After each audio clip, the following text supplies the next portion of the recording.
बच्चों, मैं सुषमा वैष्णव। आप सब बच्चों का, कक्षा 10वीं के बच्चों का मेरे चैनल पर स्वागत है। मैं आप लोगों के लिए बहुत सुंदर कविता लेकर आई हूँ। कविता का नाम है बादल को घिरते देखा है और इसके कवि हैं नागार्जुन। तो नागार्जुन जी के बारे में भी थोड़ा सा जान लेते हैं। इनका असली नाम वैद्यनाथ मिश्र था, परंतु इन्होंने हिंदी साहित्य में जितनी भी रचनाएं लिखी हैं सभी रचनाओं में इनका नाम नागार्जुन है। ठीक।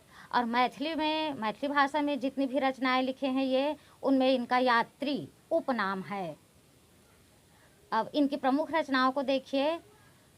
कविता संग्रह का नाम है अपने खेत में, युगधारा, सतरंगे पंखों वाली, तालाब की मछलियाँ, रत्नगर्भ। अब उपन्यास है रतिनाथ की चाची, बलचनमा, नई पौध, कुंभी पाक। और मैथिली रचनाएं भी है इनकी चित्रा, पत्रहीन, नग्नगाछ। ठीक। और उपन्यास पारो नतुरिया। और ये बहुत अच्छे हमारे हिंदी साहित्य के जाने पहचाने कवि हैं। इन्होंने सभी विधाओं में रचनाएं लिखी हैं। 1965 में इन्हें साहित्य अकादमी पुरस्कार से सम्मानित किया गया था और 5 नवंबर 1998 को उनकी मृत्यु हो गई। तो देखिए बच्चों, बहुत सुंदर प्राकृतिक दृश्य से भरपूर कविता है। तो पहले थोड़ा सा कविता के बारे में आप लोग को मैं बता देती हूँ। कवि किसी जगह घूमने गए थे जहाँ पर पर्वत की चोटियों पर काले काले बादलों को उन्होंने घिरते हुए देखा है। ठीक। उसी का बहुत सुंदर चित्रण किया गया है इस कविता में। एक एक पंक्तियों को ध्यान से देखिए। अमल धवलगिरी के शिखरों पर बादल को घिरते देखा है। अमल, अमल का मतलब होता है निर्मल। धवल, इसका मतलब होता है श्वेत। गिरी मतलब पर्वत, शिखर मतलब चोटी। सभी का मीनिंग आपको पता चल गया। वाक्य को कैसे जमाना है देखिए।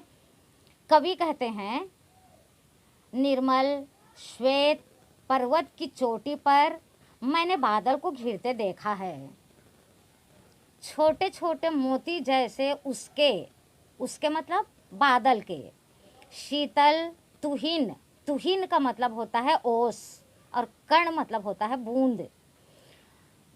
तुहिन कणों को मानसरोवर के उन स्वर्णिम कमलों पर गिरते देखा है, बादल को घिरते देखा है। बादल के नन्हे नन्हे मोती जैसे ओस की बूंदों को मैंने मानसरोवर में खिले हुए कमलों के ऊपर गिरते हुए देखा है। इसी स्थान पर मैंने बादल को घिरते देखा है। अब इसमें विशेष बातें क्या क्या है देखिए बच्चों। इस कविता को मुक्तक छंद में लिखा गया है। प्राकृतिक सौंदर्य का बहुत सुंदर चित्रण किया गया है। अब दूसरा देखिए, छोटी बड़ी कई झीलें हैं, उनके श्यामल नील सलील में समतल देशों से आकर पावस की उमश से आकुल। पर्वत के नीचे छोटी बड़ी अनेक झीलें हैं। झील के काले नीले जल में समतल देशों से चिड़िया आती है। अब ये चिड़िया क्यों आती है समतल देशों से? क्योंकि पावस ऋतु की उमस से व्याकुल हो जाती हैं। अर्थात पावस ऋतु की उमस से व्याकुल होकर चिड़िया झील में आती है। और तिक्त मधुर विषतंतु खोजते, विषतंतु नया शब्द है, इसका अर्थ है कीड़े मकोड़े, और अपने मधुर भोजन के रूप में कीड़े मकोड़ों को खोजती है। इसी मानसरोवर पर मैंने हंसों को तैरते हुए देखा है तथा पुनः बादल को घिरते देखा है। बसंत ऋतु, बसंत का सुप्रभात था। बसंत ऋतु थी, सुबह का समय था, मंद मंद था अनिल बह रहा और धीरे धीरे हवा बह रही थी। बालारूढ़, बालारूढ़ का मतलब होता है उगता हुआ सूरज की मृदु किरणें थी।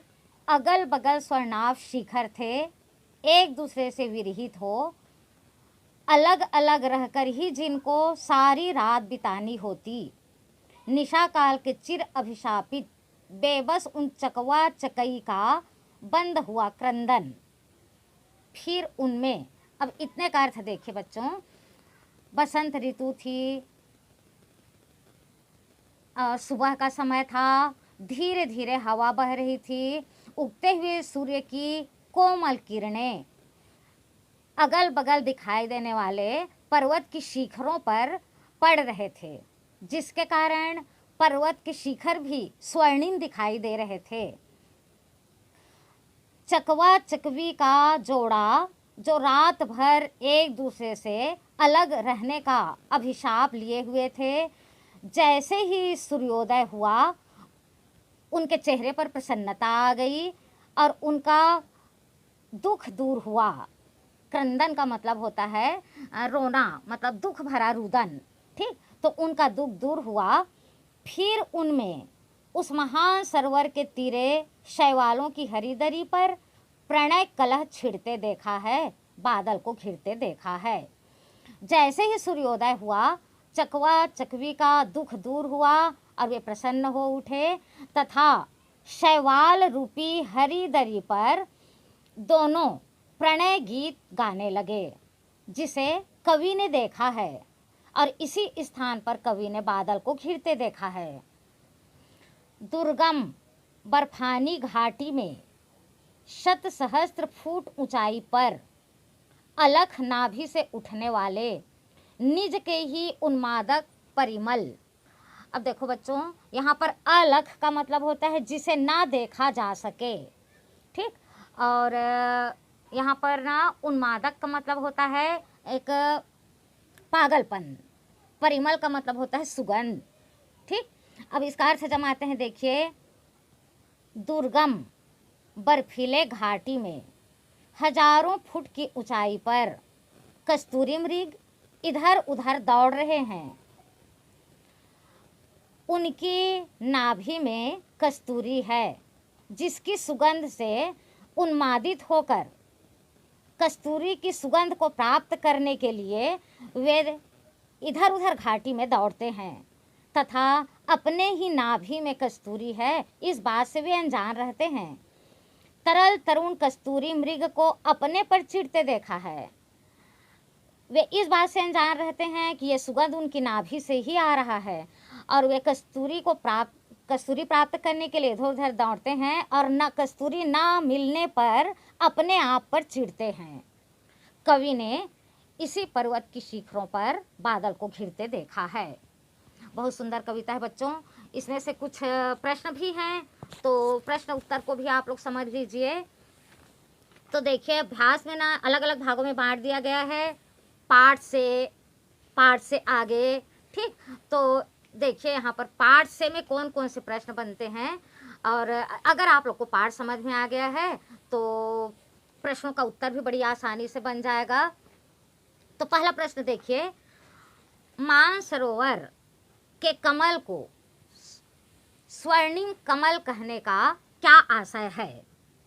तो देखिए, मानसरोवर में खिले हुए कमल पर उगते हुए सूर्य की किरणें पड़ती हैं, जिसके कारण कमल का फूल सुनहरा दिखाई देता है, इसलिए उसे स्वर्णिम कमल कहा गया है।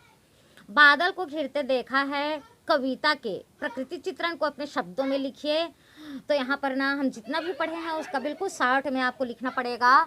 जैसे निर्मल श्वेत पर्वत पर बादल घिरते हैं, कमल के फूलों पर उसके छोटे छोटे मोती जैसी बूंदें कमल के फूलों पर गिरते हैं। वर्षा की उमस से व्याकुल होकर पक्षी झील के जल में कीड़े मकोड़े खोजते हैं, इसी झील में हंस भी तैरते हैं। उगते हुए सूर्य की किरणों से तालाब का कमल स्वर्णिम दिखाई देता है। रात भर अलग रहने के बाद सुबह होते ही चकवा चकवी का दुख दूर हो जाता है और वे शैवाल रूपी हरिदरी पर प्रणय गीत गाने लगते हैं। दुर्गम घाटी में कस्तूरी मृग अपनी ही कस्तूरी की सुगंध से उन्मादित होकर इधर उधर दौड़ते हैं और कस्तूरी न मिलने पर खुद पर चिढ़ते हैं। चारों ओर बादल घिरते हैं, ठीक। अब अगला प्रश्न देखिए, कवि चकवा चकई द्वारा किन मनोभावों को कविता में बताना चाहते हैं।